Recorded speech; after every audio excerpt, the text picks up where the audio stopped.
नमस्कार। आज हम जानेंगे 34वें श्लोक का अर्थ। पिछले श्लोकों में भगवान ने अपने भजन का महत्व दिखलाया और अंत में अर्जुन को भजन करने के लिए कहा। अतएव अब भगवान अपने भजन का अर्थात शरणागति का प्रकार बतलाते हुए अध्याय की समाप्ति करते हैं। श्लोक 34। मन्मना भव मद्भक्तो मद्याजी मां नमस्कुरु मामे वैश्यसि युक्त्वैव मात्मानं मत्परायणः। श्लोक का अर्थ, मुझ में मनवाला हो, मेरा भक्त बन, मेरा पूजन करने वाला हो, मुझको प्रणाम कर। इस प्रकार आत्मा को मुझ में नियुक्त करके मेरे परायण होकर तो मुझको ही प्राप्त होगा। भगवान ही सर्वशक्तिमान, सर्वज्ञ, सर्वलोक महेश्वर, सर्वातीत, सर्वमय, निर्गुण सगुण, निराकार साकार, सौंदर्य, माधुर्य और ऐश्वर्य के समुद्र और परम प्रेम स्वरूप है।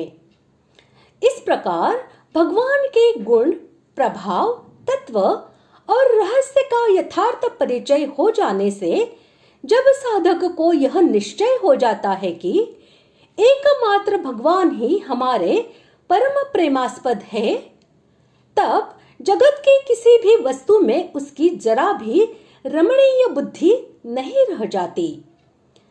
ऐसी अवस्था में संसार के किसी दुर्लभ से दुर्लभ भोग में भी उसके लिए कोई आकर्षण नहीं रहता।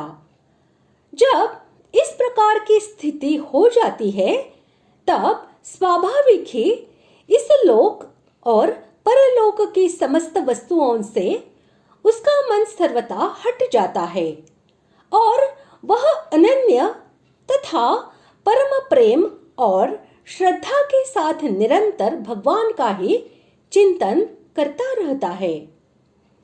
भगवान का यह प्रेम पूर्ण चिंतन ही उसके प्राणों का आधार होता है।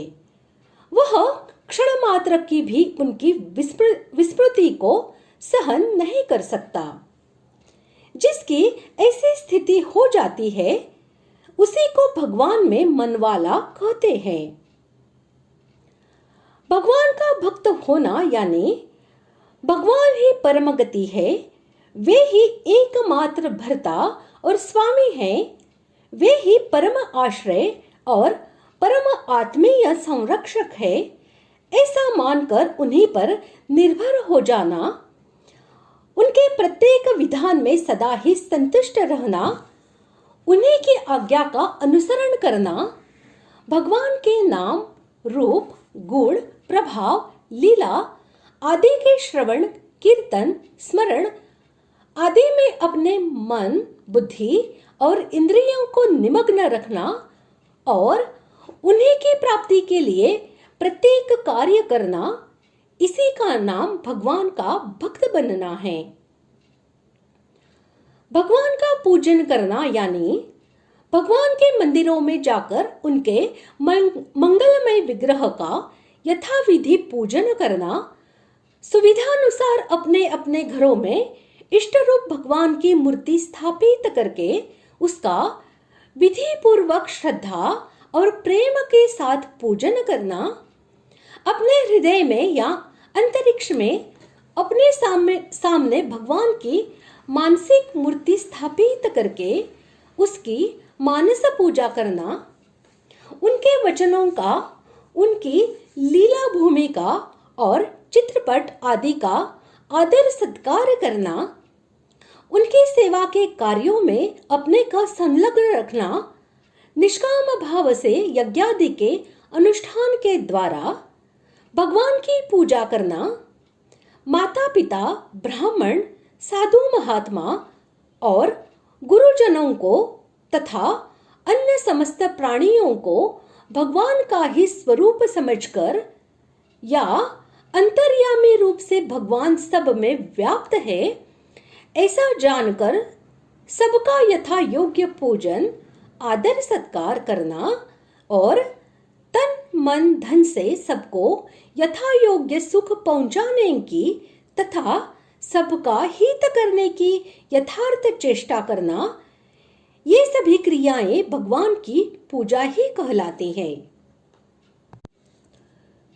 जिन परमेश्वर के सगुण निर्गुण निराकार साकार आदि अनेक रूप है, जो विष्णु रूप से सबका पालन करते हैं, ब्रह्मा रूप से सबकी रचना करते हैं और रुद्र रूप से सबका संहार करते हैं, जो भगवान युग युग में मत्स्य कच्छप वाराह नृसिंह श्री राम श्री कृष्ण आदि दिव्य रूपों में अवतीर्ण होकर जगत में विचित्र लीलाएं करते हैं, जो भक्तों की इच्छा के अनुसार विभिन्न रूपों में प्रकट होकर उनको अपनी शरण प्रदान करते हैं, उन समस्त जगत के कर्ता हर्ता विधाता सर्वाधार सर्वशक्तिमान सर्वव्यापी सर्वज्ञ सर्वसुहृद सर्वगुण संपन्न परम पुरुषोत्तम समग्र भगवान का वाचक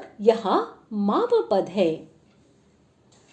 उनके साकार या निराकार रूप को, उनकी मूर्ति को, चित्रपट को, उनके चरण पादुका या चरण चिन्हों को, उनके तत्व रहस्य प्रेम प्रभाव और उनकी मधुर लीलाओं का व्याख्यान करने वाले सतशास्त्रों को, माता पिता ब्राह्मण गुरु साधु संत और महापुरुषों को तथा विश्व के समस्त प्राणियों को उन्हीं का स्वरूप समझकर या अंतर्यामी रूप से उनको सब में व्याप्त जानकर श्रद्धा भक्ति सहित मन वाणी और शरीर के द्वारा यथा योग्य प्रणाम करना, यही भगवान को नमस्कार करना है। मन बुद्धि और इंद्रियों के सहित शरीर का वाचक यहाँ आत्मा पद है तथा इन सबको उपर्युक्त प्रकार से भगवान में लगा देना ही आत्मा को उसमें युक्त करना है। इस प्रकार सब कुछ भगवान को समर्पण कर देना और भगवान को ही परम प्राप्य, परम गति, परम आश्रय और अपना सर्वस्व समझना भगवान के परायण होना है।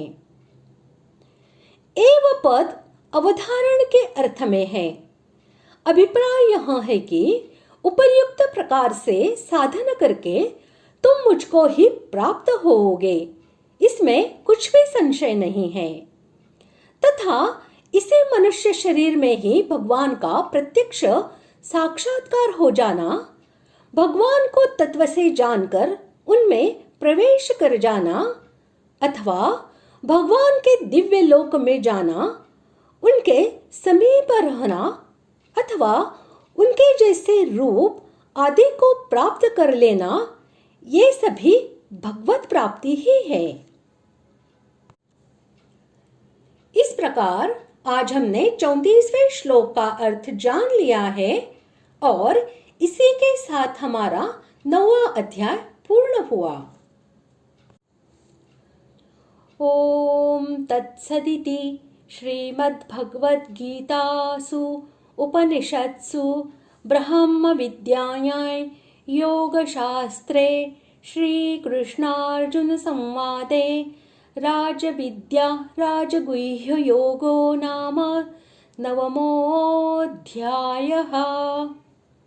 इस प्रकार ओम तत्सत इन भगवान नामों के उच्चारण पूर्वक ब्रह्म विद्या और योग शास्त्र में श्रीमद् भगवद गीतोपनिषद रूप श्री कृष्णार्जुन संवाद में राजविद्या राजगुह्य योग नामक 9वां अध्याय पूर्ण हुआ।